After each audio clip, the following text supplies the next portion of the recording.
John gave me a card from a divorce lawyer 1 month after not seeing him. He didn't ask if I was okay or how I felt. He's divorcing me, and since I don't work, he'll pay $1,000 a month as alimony. John chuckled and said, "Take care," while Emily stood beside him with a smug expression. I agreed to the divorce casually, surprising John, but he and Emily shared a smile. John isn't a big thinker, which makes my revenge plan easier. After the divorce papers got approved, I decided to start my revenge plan on both of them. I'm Sarah Wolf, a 47-year-old illustrator and children's book author who loves drawing.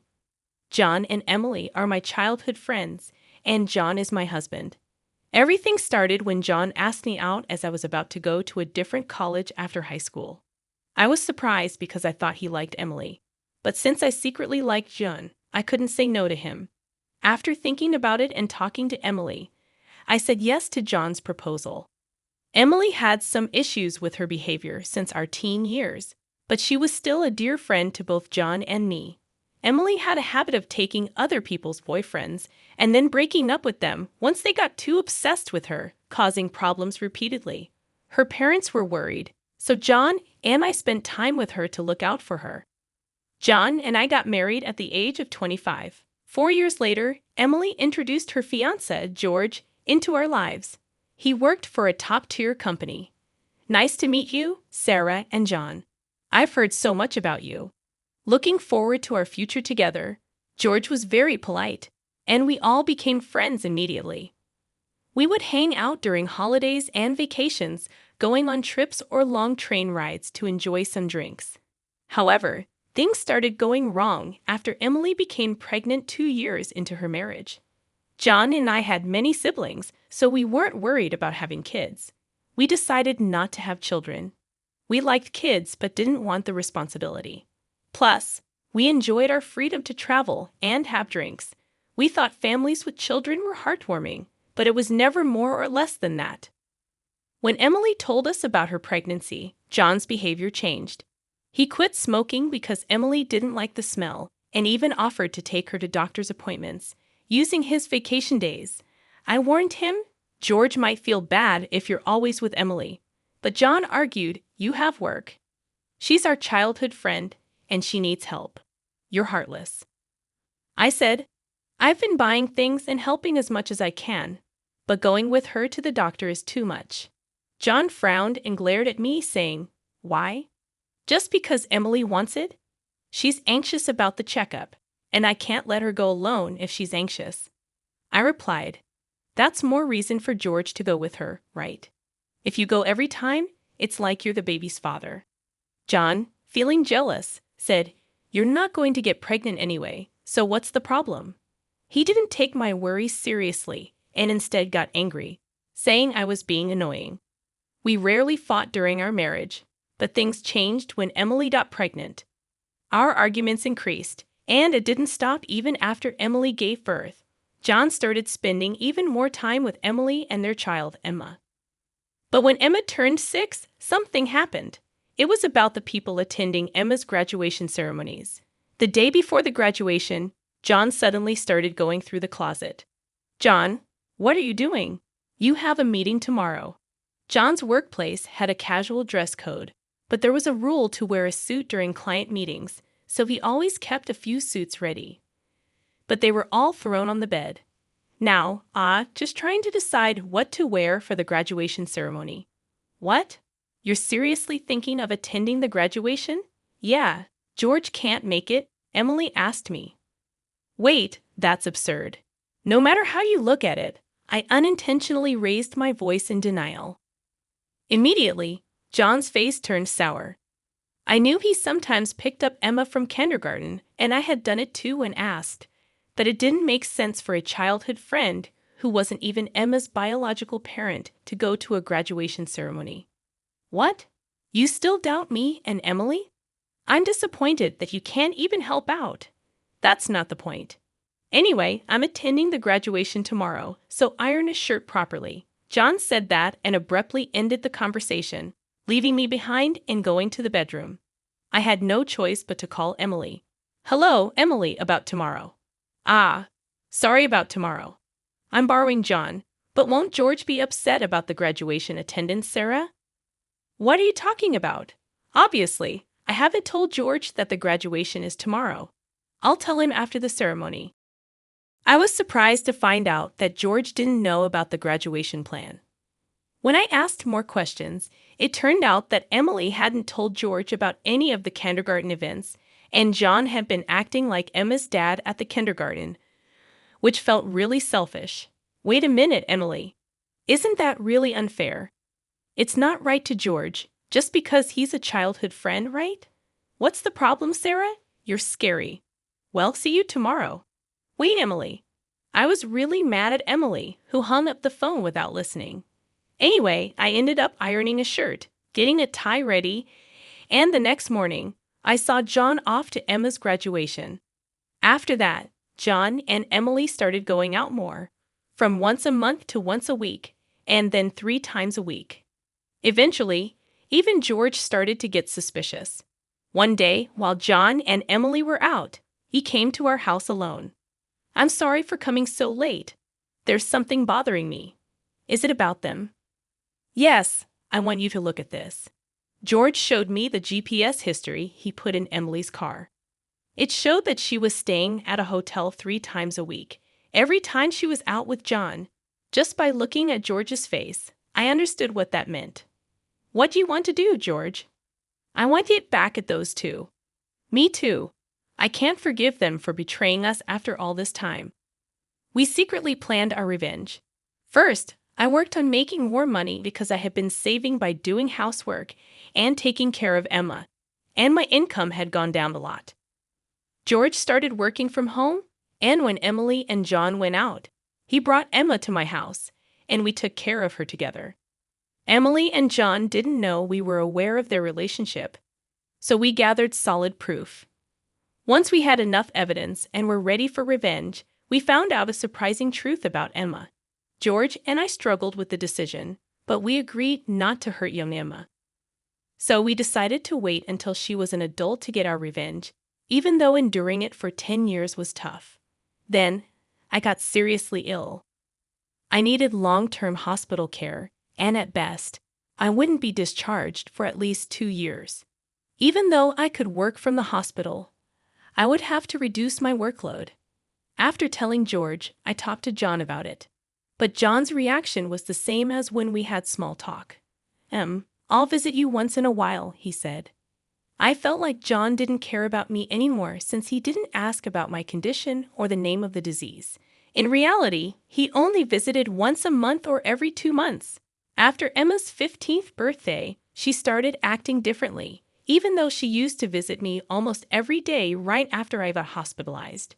She became distant after her 15th birthday, but George and I couldn't figure out why, and we were confused. When we asked Emma, she just said, "Don't worry about it." However, we found out the reason from John, who rarely came around. Hey, it's been a while. Yeah, it has. John, who had completely changed his appearance, walked in without even knocking. After not seeing him for a month, John gave me a divorce lawyer's business card without asking, "Are you okay?" or "How are you feeling?"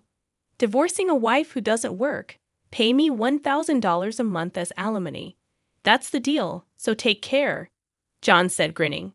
Beside him, Emily wrapped her arms around John's with a similar expression. Fine, let's divorce then. I agreed casually, surprising John for a moment. But he quickly exchanged smiles with Emily. It was good that John didn't think too deeply. That's why my plan worked well. After getting a notification that the divorce was finalized from John, I decided to start my revenge plan against the two of them. I will make them cry as a celebration of my recovery. I quickly took action. First, I asked George to move hospitals. Then I told my lawyer to mediate between the two parties from now on. George also started acting at the same time. He moved near my new hospital with Emma, and he started to visit me often. Emma still looked sad, but I was happy that she came to see me every day. Most of my stuff was already in the hospital room, so I told John to get rid of the rest. I didn't want to bring anything they might have touched into my new life. After the hospital transfer and George and Emma moving, John called me. I had only left my seat for a few minutes, but my phone showed 30 missed calls. I answered the phone feeling annoyed. What? Hey, what's going on? I could hear a troubled real estate agent behind John's panicked voice. I also heard Emily yelling, which made me feel sick. What do you mean? What's going on? It's obviously about the house. Why do we have to move out? John shouted at me as if it wasn't his fault. I replied coolly, obviously because that's my house, huh? John seemed to have forgotten. But the truth was the house we lived in was a room I rented as a workspace when I started freelancing. At that time, I didn't have enough money to keep 2 houses, and John didn't have enough to live alone, so he moved in with me. So John never paid rent or utility bills for that room. Although I got some money from him for living expenses, it wasn't enough to keep the place. Unfortunately, that room was already canceled. It was far from the hospital I transferred to, so I canceled it the day after submitting the divorce papers. I didn't tell him because the real estate agent who knew the situation said they would contact him. George and Emma suddenly disappeared, and our house was sold. What should we do about our new house? I don't know. Maybe stay in a business hotel for now. As I turned on the speaker and started working, John yelled in frustration, "Don't mess with me." However, he seemed to remember something and started speaking more calmly. Well, whatever. When will you transfer the money? We're running low on cash. What are you talking about? Huh, don't play around. I told you to pay $1,000, didn't I? Oh, I don't recall agreeing to that. My casual response made John scream on the other end of the phone. It turned out he thought he could get money from me and had been spending it recklessly. Even if he had $1,000 left, how did he plan to get by for the rest of the month? Hey, don't just stay silent, say something. There's really nothing to talk about.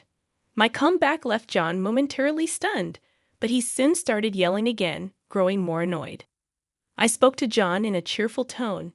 Anyway, we're basically strangers now, so please don't contact me anymore. You'll hear from my lawyer. Huh, lawyer? Hey, wait a minute. I hung up without listening to John's response. He tried calling back several times, but I ignored it, and eventually the calls stopped. However, angry that I didn't answer, John started ignoring calls from my lawyer.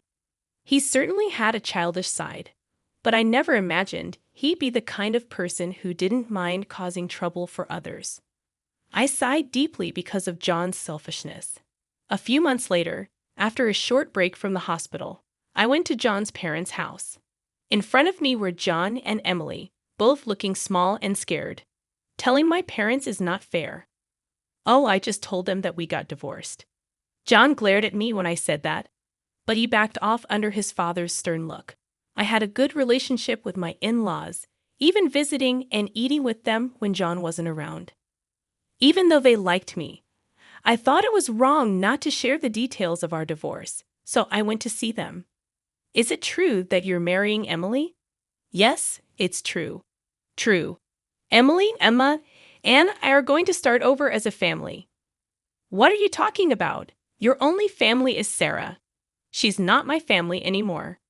John's words made his father frown like saying, "Give me a break." John shook his head a few times, then gave me a paper. It was a bill from a luxury hotel nearby. What's this? It's the bill from the hotel we stayed at. John, acting like it was obvious, pointed at the bill on the table, then suddenly collapsed.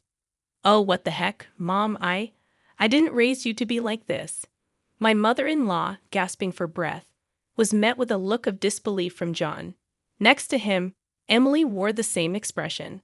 Why are you so angry? It's just that the family is changing because I'm getting married. Plus, you'll have a grandchild, a blood-related one at that. Aren't you happy? My mother-in-law, looking as if she couldn't believe what she was seeing, glanced at Emily. Then she looked at me. Both my in-laws understood that I didn't want children and still treated me like their own daughter. They treated Emily, my childhood friend, in a similar way, but there was always a boundary between a daughter-in-law and a friend. I remembered Emily often complaining about that, so I was sure my mother-in-law wouldn't be happy about this situation. And Emily should have known it too. Do you spoil Emma, right? It'll be your grandchild, so you'll be happy, right? It's because she's a child I've known since she was little. Oh, but half of her blood is from John, right? Even after all this, Emily, showing no sign of remorse and acting like she couldn't understand the problem, gave me goosebumps. At that moment, someone who had been silent until now spoke up. Enough already. It's disgusting, huh? Emma, who had been playing with her smartphone in the corner of the room, spoke to Emily without looking up. The room fell into stunned silence. My dad is the only one I consider my father, whether we're related by blood or not. He's the only one. But you know, John has always been the one to attend your school events. I've heard everything from Dad, how he was always informed of the event dates after they were over, how eventually even the events themselves were kept from him. But Dad always said I was his daughter, so I am his daughter, and I will never be yours. Emma stared at Emily as she said this, then, sitting beside me, she switched to a more concerned tone. You know, when I found out about this, I thought you would hate me. But Dad said that wasn't the case, so I came here today. Emma, I love you so much. You were so kind to visit me every day while I was in the hospital. I was really happy, Sarah. Emma, maybe feeling relieved, teared up and hugged me tightly. Even though she might be a child from John and Emily's affair, I've taken care of her for 15 years. There's no way I don't have affection for her. Speaking of which, Emily, didn't you wonder why I wasn't surprised when I found out Emma is John's daughter? Ah! Emily looked startled before she could speak. A new person entered the room. We knew from the start, 10 years ago, actually, George. Emily started to panic when George suddenly appeared. Understandably so, as she had recently demanded a divorce on her own, citing irreconcilable differences. I was shocked when you mentioned divorce. Oh, and unfortunately, you're not divorced yet. The divorce papers are still here. Didn't you notice? What I realized. It wasn't in Emily and John's nature to confirm things, but I couldn't help but be stunned that Emily, despite the 100-day waiting period for women to remarry, hadn't noticed for months. So Emily is still my wife, and Emma is still my daughter. Well, there won't be a wife, though. Wait, what do you mean a 15-year-old can choose their parent? That's not true. Emma wants to be with Mom, right? Emily said that and looked at Emma. Emma frowned at Emily and held my hand. Emily was speechless and glared at me. Then John suddenly burst into laughter. So that's what it is. You two are together, huh? But too bad. Isn't it impossible to live on George's salary alone? Can you stop making weird assumptions? Also, it seems George earns double the amount you think Emily knows about, huh? It's probably a bluff, lol. Besides, it's impossible for you to work while dealing with your illness. You'll just die miserably somewhere. This time, I laughed at John's big misunderstanding. John, seeing me suddenly start laughing, was getting frustrated. You didn't know about my income, did you? Huh? It's probably just a bit more than a part-time job. No, it's different. My annual income is $500,000.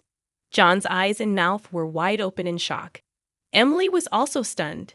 In fact, over the past 10 years, I had become a popular children's book author, and my income had skyrocketed from essays, interviews, and the like.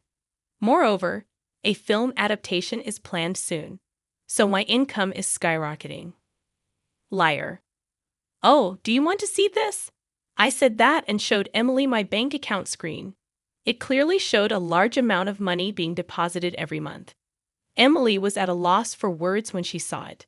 Sarah, let's all make up, huh? What are you saying? Emily was furious at John's words. Blinded by the money, I watched them blankly and then opened my mouth. Well, if you want to get married, feel free. Oh, and I'll definitely take the compensation for damages, Sarah. Wait, Sarah. Ignoring John's words, I took Emma's hand, and after saying goodbye to my in-laws, I left their house. John originally worked at my father-in-law's company, but it was revealed that he was lying about going out for sales, and he was fired. My father-in-law planned to forcibly put him on a friend's fishing boat and work him to the bone. Working on a fishing boat was tough for indoor-loving John, and he contacted me several times, but each time I notified my father-in-law, and eventually the calls stopped. Emily lost the right to take care of Emma and got divorced from George. She didn't care much about John, who couldn't afford many things and didn't try to win her back. She was no longer a part of her family and lived alone in a not-so-nice apartment. She hadn't worked since she got married, and because she always had others do things for her, she couldn't do much on her own. It was tough for her to find a full-time job, so she worked several part-time jobs to pay for her living and child support, just managing to get by. After starting high school, Emma worked really hard every day to study abroad and attend a prestigious university overseas. She has always been diligent, and her dream is to translate my picture books and share them with kids all around the world, which makes me happy. As for me, my picture books are doing well, and I'm getting more offers for turning them into animated shows and selling merchandise. My illness is getting better, and even though I'm still in the hospital, the doctor said I might be able to leave next year. And one more thing, George and Emma come to see me every day. Recently, George expressed his feelings for me, thinking about remarrying. I haven't given an answer yet, but I find myself liking him more, especially since he wants to live together when I leave the hospital. While figuring out what to say, I continue working on my picture books every day, hoping for a happy future for all of us. I create new stories again today,